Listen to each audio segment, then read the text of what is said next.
Gabungan tu harkari bapa, gabungan kata, mojuman, gabung kata juga, ini mereka wajah dibuat sama sana juga, jadi orang apa orang oleh terus ini dengan kemudian terjadi bukannya bahasa ni gabungan sana jalan bau di panik kita, kalau misalnya seorang lebih semua orang itu berjanji tu kipi sambil kungkabu asan ang away gagawin, hindi juga sensasi, karena negara itu, aku cuma tiada, karena orang ada kerja, wali dapat sang luang tidak sih, wali itu ada sang tujuh, karena di kalau di itu karena ada itu orang semua orang itu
Amile.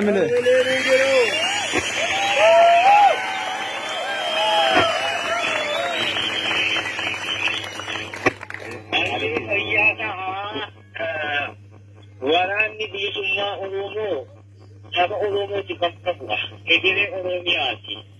Jajana ilne jauh atasnya semua warana dia Oromo atas abadi dia kabadi Oromiati atas kesesti. Warana raya kata bukti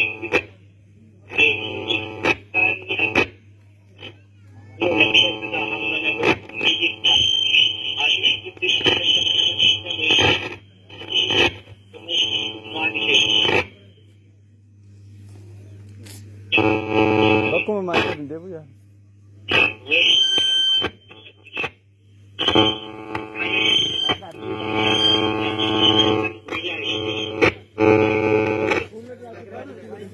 अच्छी रहा मतलब अच्छी इतनी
dandeessu shokku malee nama dukkana keessa dhaabbatee ofii immoo dukkanaa haa ta'ee dukkanni dukkana qabatee allee yaada kuusamee akkoo hin baasu waraana kana akka hin taane bakkaa bakkatti hamma baay'ee Oromiyaa fagoo kana irratti galfatee akka qabsaa'anii Ada ulama baju dan sabar. Kuna amno ini liapata awal seperti apa di? Tentang awal hati. Awal awal sebab belum sesuai. Awal kerja itu terus jadi sini. Awal kerja ini jadi awal kerja belum biasa baru. Ini pun kembali bisa jadi jadi jadi salah. Siapa sih?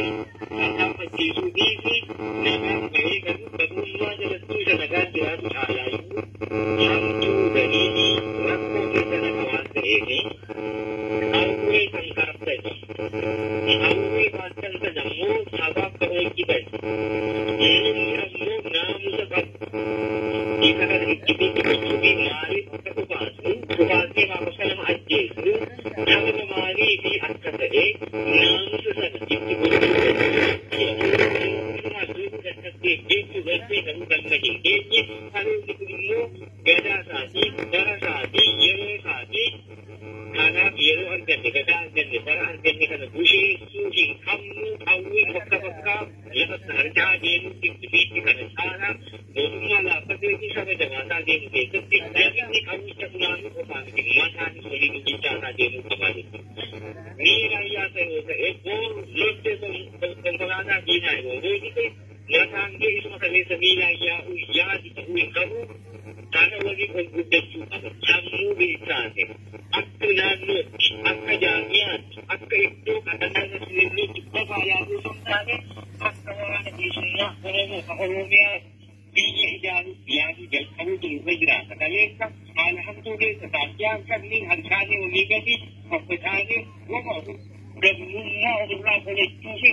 Kapten di dalam rumah itu buah. Itu benar ni kan itu buah. Sudah jalan di kan tataran ni kalau mandi kenya. Nigenya. Embara topia doktor tu bangga we di jalan dia bangga we di ne orang mea wala ba ni jara. Nijara. Bangga la ba kenya nur orang mea